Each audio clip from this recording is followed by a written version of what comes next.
All right, everybody, this is Aaron Breitman coming to you from the Scarlet Faithful. A little bit after Rutgers dominated Minnesota. Get well game, got well for sure. Shot 60% in the game, 10 of 20 from three. The offense in the second half was just phenomenal. Scored, 56 in the second half. It was great to see them play so well. Obviously, Minnesota last place team. They're injury depleted. Dawson Garcia, the best player, didn't play. They're having some injuries elsewhere.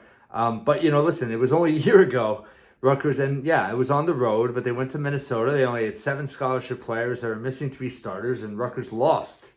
So this game kind of fit right into how this team's been all season against inferior competition. They've dominated, and it's been really refreshing and good for the nerves. And everybody was clicking tonight.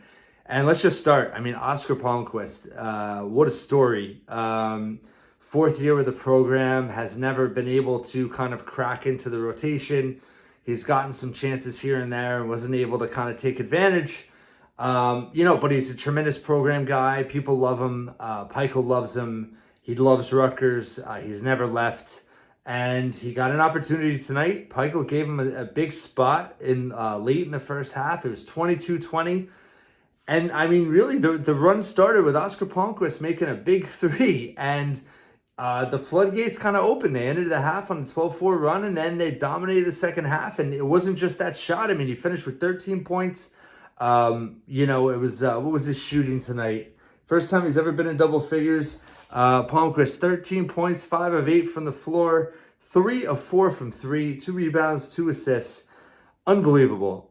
It's just, it's honestly, it might not mean much long term in terms of you can't necessarily count on him to be a key rotational piece. Maybe he can emerge now. That would be amazing. But my point is, it just shows what a healthy program this is when you see a guy, a 4th-year guy who's never really been able to do much, come into a game like this, step up, have a moment, see his teammates so happy for him, and he just had the game of his life, and it was awesome. It was honestly, it was great to see him come through, and it wasn't just the shots. It was he hustled, he had a couple key rebounds, he had a couple nice assists. Like, he really played well. And, he's got some defensive efficiencies, and that's not really a secret. But, it was just great to see him play as well as he did. And for Pikel to reward him and give him the minutes, but put him in that spot in the first half. That was Pikel kind of, giving him a shot, but kind of pushing a button that he doesn't normally push, and it worked. And it really got things going. And then inserting Andre Hyatt with 2 fouls at the end of the half. He scored the last 5 points of the half. That was a great move as well. I thought the adjustment in the second half of the flasher in the middle of the paint, in the lane, it was Mulcahy a few times, it was McConnell a few times. It generated a lot better looks for them. I always wish they did that more, but tonight they did that really, really well. That really helped in the second half. Sharing the basketball, they had Big Ten, most assists in a Big Ten game, 30 assists for Rutgers, most assists for Rutgers in a Big Ten game, 30 assists on 37 makes. They had 23 last game against Iowa. That's 53 assists in 2 games. First time they've ever scored 80-plus points in back-to-back Big Ten games.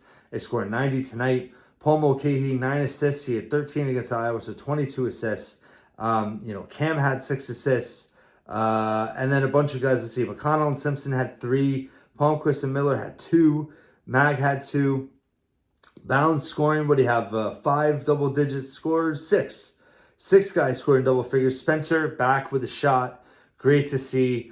Thought that was very possible. Minnesota's a terrible 3-point defense. And Spencer got open looks. He was 3 of 3. Only took 6 shots. Led them with 17 points. Mr. Efficiency once again. And he does a lot of things. He had he had a few boards. He was really strong defensively.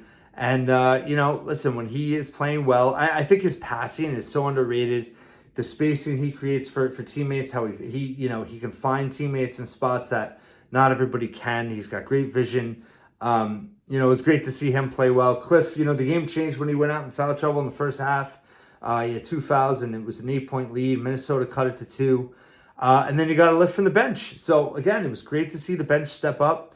What was the bench scoring tonight? Let's see. Bench scoring 32 to 4. 32 to 4. Holy cow. Plus 20 in the paint, 46, 26, 22 transition points. I thought they'd be able to run on Minnesota. They looked to run. That was great. I was happy about that. Rutgers is, when they run in transition, they can score. It really, aside from the free throw line, which they didn't get to the free throw line much tonight, not a surprise. Minnesota doesn't foul. They were just 6 of 9. But when they can run and score in transition, it makes them that much tougher. So, really the one weak spot tonight was offensive rebounds. Minnesota got 12 offensive rebounds. They had 9 second chance points, but the good thing about that is they had 0 in the second half. So they cleaned that up a little bit, but 12 offensive rebounds from Minnesota. Rutgers was +1 rebounding margin in the game. Turnovers, Minnesota 15 turnovers, Rutgers 10 points off of turnovers. Rutgers had 22 points off of 15 turnovers. A lot of that was in transition. So, really good there. Caleb looked really good, looked for a shot, looked good in mid-range. He made a 3. Mag took good shots tonight. Let's see, what was that? Mag was 5 of 6. McConnell was 6 of 11. Spencer 5 of 6. Cliff 6 of 8. Mulcahy 2 of 3. Palmquist 5 of 8. Hyatt 4 of 8. Everybody shot well. Obviously, part of that is Minnesota. They're not a good team. I wrote yesterday, I wasn't worried about this team. I was worried about the situation, and it's been reported. I mean, Rutgers was stuck in Iowa until Monday afternoon.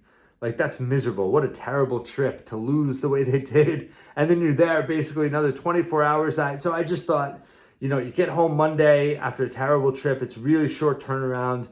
I thought they'd either come out with a lot of energy, which they did, or it's possible they could have come out flat, and they did not do that. And it just shows the maturity of this team that they've kind of had all season in terms of just coming out and taking care of business, knowing that they're the better team on the floor and making that very clear. And they imposed their will tonight. Defensively, they were locked in from the start.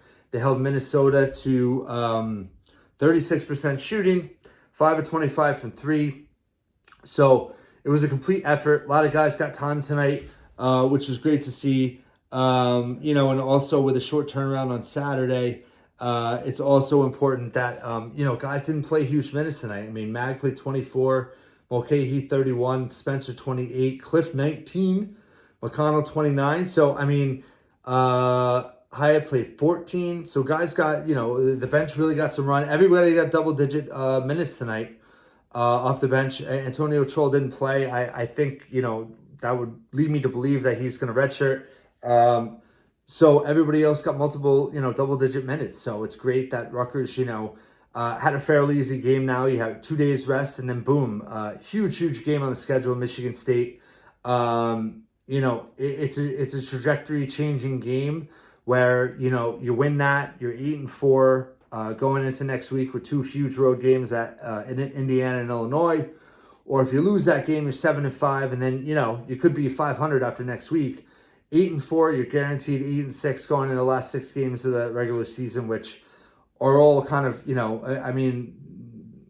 Rutgers has a good shot to go 4-2, possibly better in that stretch. So, huge game coming up. Want to get payback against Michigan State.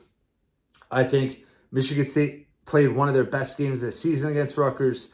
They are a dangerous team. Don't get me wrong. I don't think that they're as dangerous as Iowa is in terms of what hurts Rutgers. I think Michigan State, yes, they made 12 threes in that game, but, I think Rutgers does match up better with them overall compared to Iowa. It's going to be at the Garden. Rutgers fans are going to be there. It's a neutral court game for net purposes, so that's huge. It's a noon start on Saturday. Not a long turnaround, a very quick turnaround for sure. Tonight was efficiency. If you're a fan of efficiency, it was pretty amazing. Rutgers was 1.3 points per possession. Minnesota was 0.85. Rutgers already moved up 3 spots in KenPom, the number 14, which is pretty phenomenal to move up that far this late in the season when you're already that high. It's pretty phenomenal. So, the net, they'll definitely jump up a few spots. They'll jump back into the top 20. They have momentum, 7-4 in the Big Ten, tied for second place with Illinois. So, this is a get healthy game, get well game. They're back on track. Saturday. I mean, that's, you win Saturday, and you just every win you're more and more secure, and you're closer to where you want to be. And every loss, you kind of got to regroup. And in this league, I think if Rutgers can avoid a losing streak, you're not going to go 2-0 every week, but if you can go 1-1, they're in good enough shape now. They're a lock for the state tournament, and they're probably a top half seed still. But we want more. We want more, and this is an opportunity to go 2-0 this week. So I thought this game was good for their heads tonight.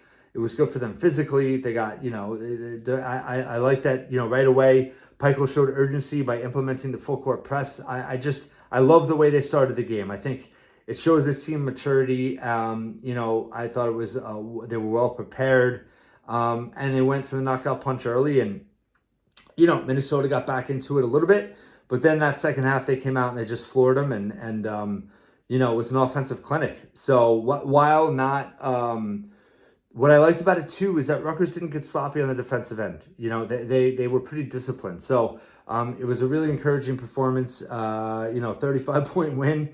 How many times have we seen Rutgers on the other end of that in Big Ten play over the years prior to Pikel and even the early years of Pikel? So lots to like tonight and a lot to be hopeful for.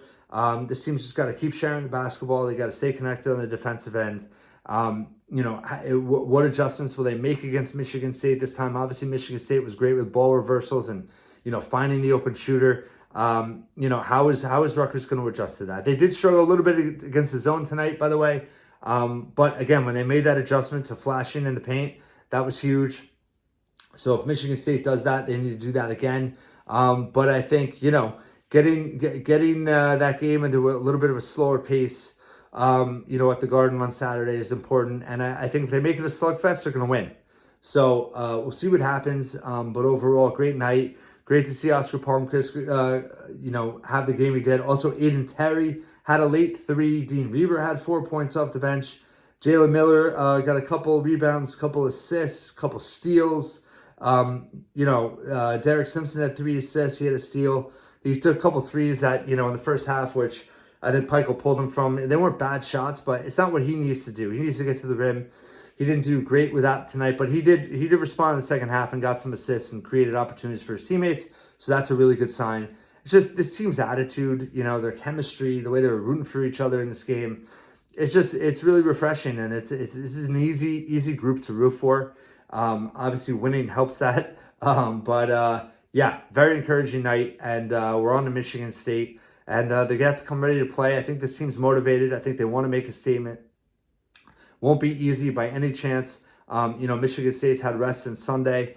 They got their butts kicked against Purdue. So the Rutgers can't catch a break in terms of Izzo having ammunition for them, getting his team ready. But it's going to be a battle, and it's going to be a great game and a huge opportunity for Rutgers. But this obviously was a must-win. In terms of, avoiding the Q4 loss. They'll have no more Q4 loss opportunities this year. At Minnesota will be Q3.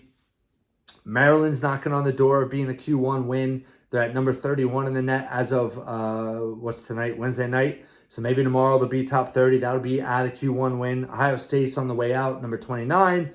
They host Wisconsin this week, so they could be better. So, Rutgers could have 5 quad 1 wins going into Saturday. You win that, that's a quad 1 opportunity. So, big resume opportunity, big standings opportunity. You go to 8-4, you can get a little bit of separation in the standings. So, and if they don't, it's not the end of the world. And they're going to claw, and, they just got to get through these next couple weeks. And I think they can really flourish down the stretch. So, lots to be encouraged by. Thanks for watching and reading all my coverage at thescarletfaithful.com.